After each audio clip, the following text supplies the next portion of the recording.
خەڵکێکمان هەیە سەر بە بزوتنەوەی ئیسلامی بووە 2007 لەناو مەنجەڵدا کوڵێنراوە.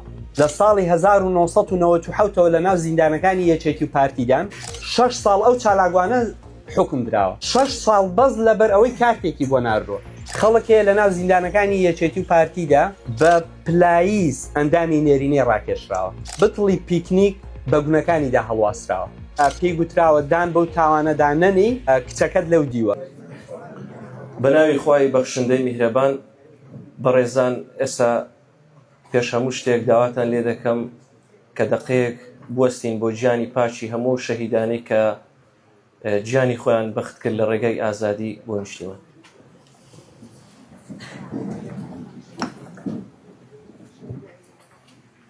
ئەم کاتتان باش ئامادەبوانی بەڕێز قەدر گران و خەم خۆرانی ئازادی و مافەکانی مرۆڤ. بە ناوی ڕێکخراوی ڕێگای ئازادیەوە بە گەرمی و بەو پەڕی شاناسیەوە بە خێراتنی یەکە بە یەکتان دەکەم بۆ ئەم سیمینارە تایبەت و پڕبایەخە. زۆر سوپاسی ئامادەبوون و گرنگیدانتان دەکەین بە پرسی ڕەوای مافەکانی مرۆڤ و ئازادە گشتیەکان لە نیشتیمان. ئامادەبوانی خۆشەویست، ئێمە لە ڕێکخراوی ڕێگای ئازادی وەک ڕێکخراوێکی داگیرکاری سیاسی بۆ مافەکانی مرۆڤ بڕوای نەگۆڕمان بەوە هەیە کە ئازادی ڕادەربڕین و سەربەخۆیی میدیا تەنها دروشمی بەتاڵ یان دەستەواژەی دیپلۆماسی نین، بەڵکو بڕبڕەی پشتی هەر کۆمەڵگەیەکی تەندروست، سەردەمی و دیموکرات. کارم چالاکیە بەردەوامەکانی ڕێکخراوەکەمان لەسەر ئەم پرەنسیپە نەگۆڕەدا مەزراوە کە وەک داگۆیکارێکی سیاسی بەرگری لە دۆزی ڕەوای ئازادی ڕادەربڕین دەکات، ڕوبەڕووی ئاستەنگە سیاسیەکان ببێتەوە ببێتە دەنجی بێدەنگکراوان. زیندانیانی سیاسی و قوربانیانی زەوتکردنی مافەکان بگەێنێتە ناوەندە بڕیاربەدەستەکانی ئەوروپا و کۆمەڵگەی نێودەوڵەتی.